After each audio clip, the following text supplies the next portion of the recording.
राज्यातील व आपल्या भागातील नवनवीन बातम्या पाहण्यासाठी SM9 न्यूज मराठी या चॅनलला लाईक करा, सबस्क्राइब करा आणि शेअर करायला विसरू नका.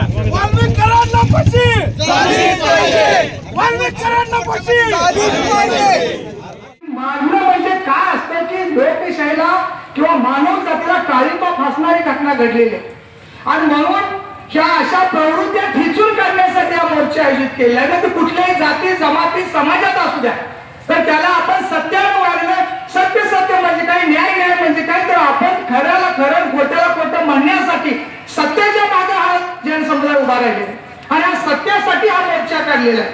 त्याचबरोबर शासन दरबारी लोकशाही मार्गाने रस्त्यावर उतरले असताना हा एक वकील मुलगा सोमनाथ सूर्यवंशी पोलिसांनी कुठलीही विचारपूस न करता त्याला कोठडीमध्ये एवढा अमानुष मारहाण केली की त्याच्या शरीरात रक्तस्राव होऊन तो शॉक मध्ये गेलेला आहे. म्हणजे सरकारकडे न्याय मागायचा तर सरकारची माणसं आमच्या सरपंचाला दिवसा डोळ्या इतक्या अमानुष पद्धतीने मारतात. पोलीस स्टेशनकडे गेला तर पोलीस असे मारहाण करतात. म्हणजे हे राज्य कुठे चाललेलं आहे आणि म्हणून आपण कुठलाही पक्ष पार्टी जात पात न देता मानवजात एक म्हणून या महाराष्ट्राला, या देशाला महाराष्ट्राला दिशा देण्याचं काम केलं. आपण आपल्या बोर्डवरती जे महामानवांचे फोटो लावले त्या विचाराला आपण गेलं पाहिजे, तो विचार मध्ये आला पाहिजे. म्हणून या देशामध्ये दोनच विचार आहेत, एक आहे आणि एक नाही, एक सत्य आणि एक असत्य. तर सत्याची ही लढाई आपली चालू आहे.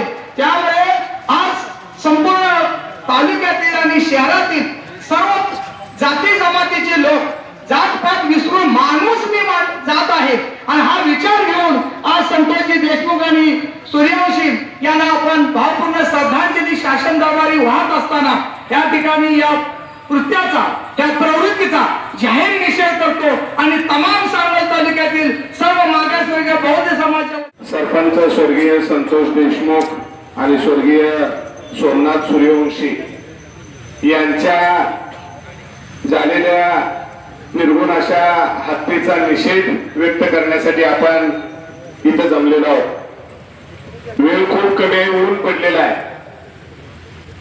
ज्या पद्धतीने या देशामध्ये अशा निर्गुण प्रकारच्या घटना घडतायत त्याचा निषेध म्हणून आज आपण या ठिकाणी जमलेलो आहोत.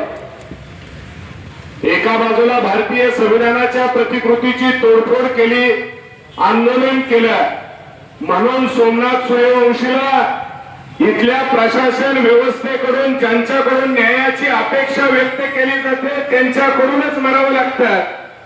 आणि दुसऱ्या बाजूला या महाराष्ट्रात नाही तर देशामध्ये सरपंच म्हणून उत्कृष्ट काम करणारा संतोष देशमुख सारखा एक युवा तरुण कार्यकर्ता, संपूर्ण देशाचा आयडॉल व्हावा असा एखादा कार्यकर्ता खंडणी मागणाऱ्याच्या विरोधात, त्यांच्या विरोधात बंड पुकारलं आणि मागासवर्गीय समाजातल्या तरुणाला वाचवायला गेला आणि त्यांना निर्घृण पद्धतीने मारलं गेलं.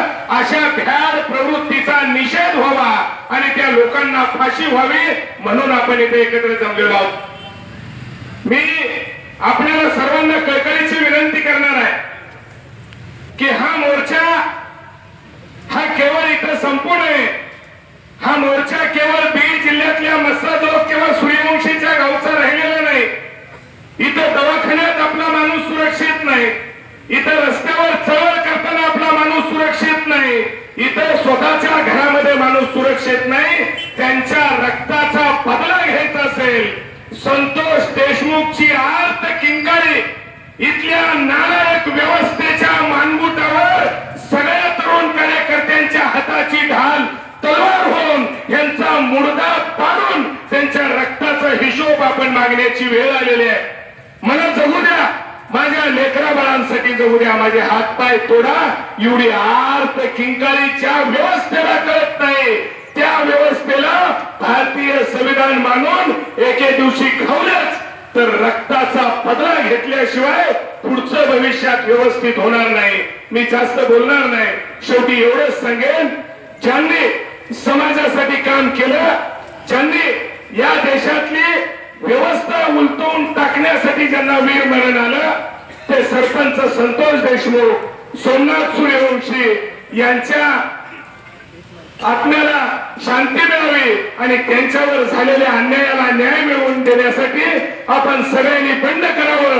एका हाताचे लाखो हात तयार व्हावे आणि ही असली व्यवस्था नष्ट व्हावी एवढंच या प्रसंगी बोलतो. आणि मातंग समाजाच्या वतीनं मी ॲडव्होकेट महादेव कांबळे या मोर्चामध्ये सहभागी होतो. आपल्या दुःखामध्ये सहभागी